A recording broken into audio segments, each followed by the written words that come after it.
জোরে খাচ্ছে সরেও খাচ্ছে। আচ্ছা, মানে যাদবপুর কেমন বদলালো? খুব একটা না, খুব একটা না। খুব একটা না। এই আমরা যা করছি আমাদের কিছু দিতে হবে না। এই যে আমাদের ছেলেরা বসে আছে হ্যাঁ এতটা শিক্ষিত হয়ে, হ্যাঁ। তাহলে ওদের জন্য কিছু করুক। ওদের ঠেলে দিচ্ছে বেকার বাজারের জন্য। কেন? হ্যাঁ আর জিনিসপত্রের দাম কমিয়ে দিক, গরিব মানুষ খেয়ে বাঁচুক, তাতে ভালো হবে।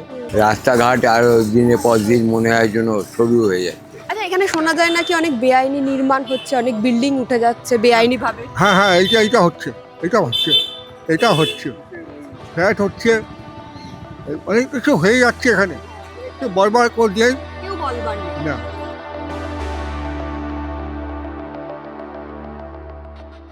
একুশের পর 26 এই বিধানসভা সিরিজে আপনাদের সকলকে স্বাগত। এই মুহূর্তে আমি দাঁড়িয়ে রয়েছি যাদবপুর লোকসভা কেন্দ্রে। এখানে 7টি বিধানসভা নিয়ে যাদবপুর লোকসভা কেন্দ্র। আপনি যদি যাদবপুর লোকসভা কেন্দ্রের দিকে দেখেন বা যাদবপুর বিধানসভা কেন্দ্রগুলোর দিকে দেখেন, তাহলে দেখবেন যে বড়ই অদ্ভুত। কারণ এইখানে বুদ্ধদেব ভট্টাচার্য থেকে মুখ্যমন্ত্রী মমতা বন্দ্যোপাধ্যায় একাধিক তাবৎ রাজনৈতিক নেতৃত্ব এখানে নেতৃত্ব দিয়েছেন। আবার যাদবপুরকে ভালো করে যদি আপনি লক্ষ্য করেন, তাহলে দেখবেন যে বুদ্ধিজীবীরা এখানে বসবাস করে। এখানে যারা বসবাস করে তারা অনেকটা অংশেই শিক্ষিত। আবার কয়েনের উল্টো পিঠে চলে যান, যাদবপুর যে স্টেশন, সেখানে দেখবেন যে প্রত্যেক দিন ডায়মন্ড হারবার, ক্যানিং থেকে বহু পরিচারিকারা আসে এই বড় বড় উঁচু উঁচু হাই রাইজিং ফ্ল্যাটগুলোতে কাজ করতে। আসলেই যাদবপুর কিন্তু দুটো ভিন্ন শ্রেণীর মানুষের সম্মেলন। তারা কি ভাবছে, তারা কেমন রয়েছে, আমরা কথা বলে নেব তাদের সঙ্গে বিধানসভা সিরিজের এই পর্বে। এই আপনারা যে এই ক্যানিং থেকে আসেন বা ডায়মন্ড হারবারের এই দিক থেকে আসেন, আপনারা এই লক্ষ্মীর ভান্ডার পান? হ্যাঁ, লক্ষ্মী ভান্ডার পাই। আচ্ছা, আর বাকি যে পশ্চিমবঙ্গে যে এই যে প্রকল্পগুলো হচ্ছে, এইগুলো পান, সুবিধা পান? আপনাদের দিকে কেমন অবস্থা? আছে মোটামুটি, যা দিচ্ছে তার খুব দিচ্ছে, আর যা দেয় না তার মোটে দেয়। সোজা কথা যেটা। যাকে দিচ্ছে তাই হ্যাঁ, খুব দিচ্ছে। জোরে খাচ্ছে সরেও খাচ্ছে। আচ্ছা, মানে যে আবাসের বাড়ি পাচ্ছে সে আবাসের বাড়িও পাচ্ছে, সে সব প্রকল্পের টাকা পাচ্ছে, আবার যে পাচ্ছে না সে কিছু পাচ্ছে না। আচ্ছা এই হচ্ছে কথা।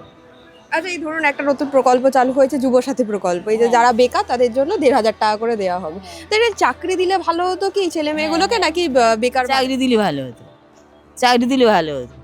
এইসব পয়সা দিচ্ছে বাগান, এই পয়সা দেওয়া থেকে একটা ছেলে যদি চাকরি দিত, তারা দুটো করে খেত। আবার তার বিয়ে থাওয়া দিলি, তার ছেলে বউ হলি তারাই খেত। আর এইসব বাজে পয়সা ছড়াচ্ছে কেন? বাজে পয়সা ছড়াচ্ছে কেন? হ্যাঁ দুলু, বলবো নি? হ্যাঁ, নিশ্চয়ই নিশ্চয়ই, এটা তো সত্যি কথা, ঠিক কথাই বলেছে। ছেলেরা ঘুরতে যেতে চাকরি দিই কেন? এইসব টাকা দেবে কেন? লক্ষ্মীর ভান্ডার দিচ্ছে কেন? হ্যাঁ, জিনিসপত্রের দাম তো বাড়ছে।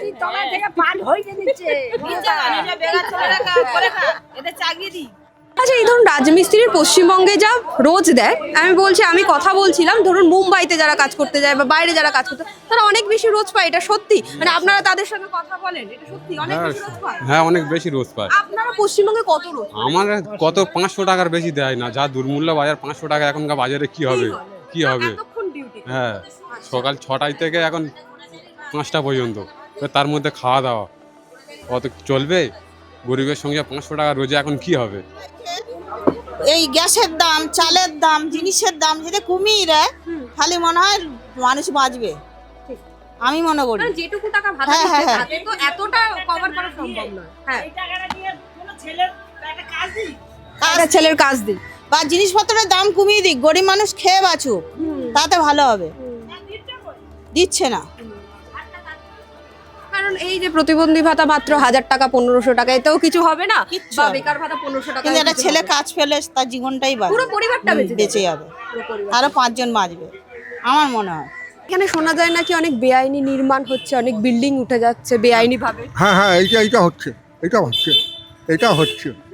ফ্ল্যাট হচ্ছে, অনেক কিছু হয়ে যাচ্ছে এখানে, বরবার করে দিয়ে কেউ বলবার নেই। না, কেউ বলে নেই।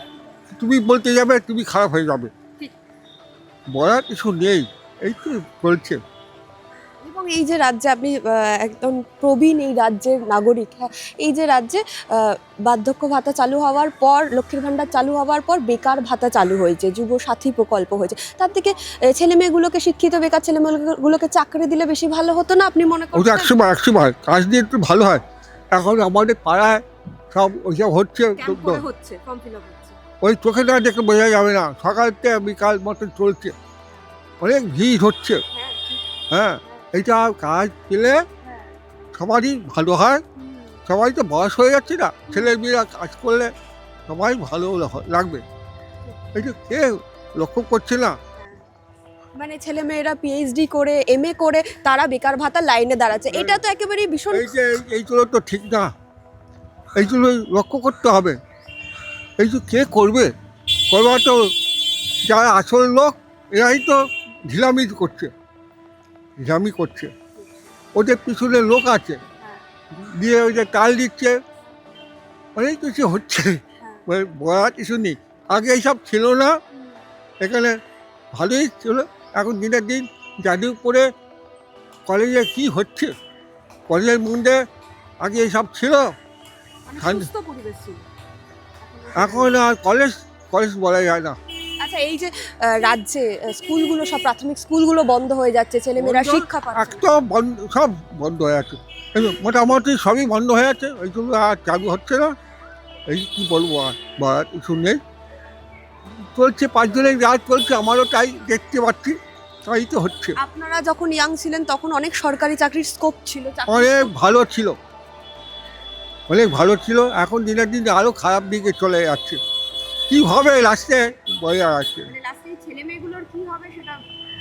এখন আর এই যে কাজ করছে, মাইনা কম, পয়সা কম, খাটনি বেশি, পয়সা কম, এই তো হচ্ছে।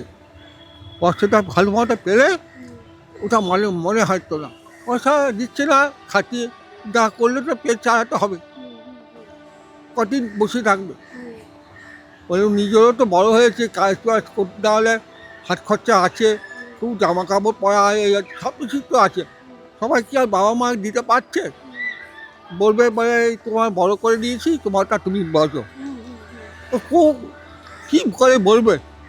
আমাদের তো লজ্জা লাগে, কি বলবো। যারা ধরুন শিক্ষিত, গ্র্যাজুয়েশন পাস করেছে, পিএইচডি করেছে, তারা আজকে কেন বেকার ভাতার লাইনে দাঁড়াবে? তারা তো যে চাকরির ফর্ম তুলবে। হ্যাঁ, মানে এটাই তো উচিত পশ্চিমবঙ্গে।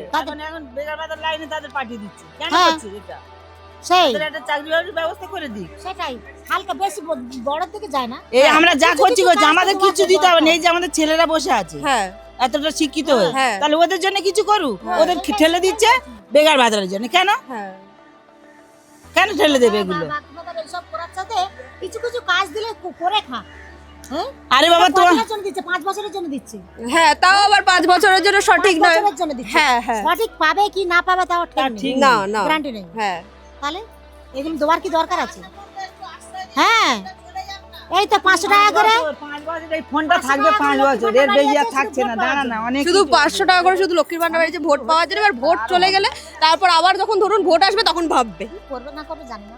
আপনি যাদবপুর বিধানসভাগুলো ঘুরে দেখলে খুব অদ্ভুত একটা ছবি দেখতে পাবেন। এক পক্ষকে দেখতে পাবেন যে তারা আপনার কে বলছে যে ক্যামেরা সরিয়ে দিন, এই যে রাজ্যের বেকারত্বের হার, এই যে স্কুল বন্ধ হয়ে গেছে এত শতাংশ, এই যে দুর্ভিক্ষের চেহারা, একেবারে কঙ্কালসার চেহারাটা বাইরে বেরিয়ে আসছে, স্বাস্থ্যকেন্দ্রের যা বেহাল দশা, তারা কোনো কিছু নিয়ে কথা বলতে ইন্টারেস্টেড না। কেন কথা বলতে ইন্টারেস্টেড না? কারণ জেলা স্তরে যে এই যে প্রাথমিক স্কুলগুলো বন্ধ হয়ে যাচ্ছে, এই যে স্বাস্থ্যকেন্দ্রগুলো বন্ধ হয়ে যাচ্ছে, রাজ্যে চাকরি নেই, যুবসাথীতে লাখ লাখ ফর্ম জমা পড়ছে, তারা এইসব কিচ্ছু নিয়ে একেবারেই ভাবিত নয়।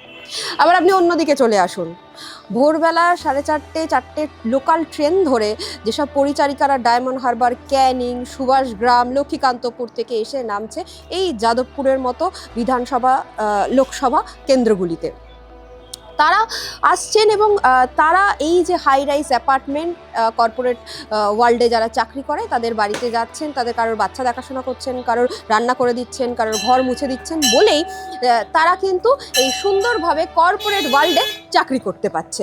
ফলত এই যে সমাজে 2 স্তরের মানুষ এইখানে আপনি দেখতে পাবেন। এই যে যারা হচ্ছে লক্ষ্মীকান্তপুর লোকালে করে প্রত্যেকদিন হাই রাইজ অ্যাপার্টমেন্টগুলোতে কাজে আসে, তাদের যে ছেলে মেয়েগুলো চাকরি পায় না, তারা লক্ষ্মীর ভাণ্ডার চাইছে না, তারা বেকার ভাতা চাইছে না, তারা যুবসাথীর লম্বা লাইন চাইছে না, তারা মনে করছে না যে রাজ্য সরকারের কাছে এত ফর্ম, কোটি লাখ লাখ ফর্ম জমা পড়েছে, সেটাকে তারা সাফল্য বলে মনে করছে না। তাদের কাছে যদি বরং সরকারি চাকরির ফর্ম দেওয়া হতো, এই রাজ্যে শিল্প হতো, কারখানা হতো, তারা অনেক বেশি সফল মনে করতো এই পশ্চিমবঙ্গ সরকারকে। যাদবপুর বিধানসভার এই যে বৈচিত্র্যময় রূপ, তা আমরা তুলে ধরলাম আপনাদের সামনে। ক্যামেরায় দীপের সঙ্গে সঙ্গীতা, হাও।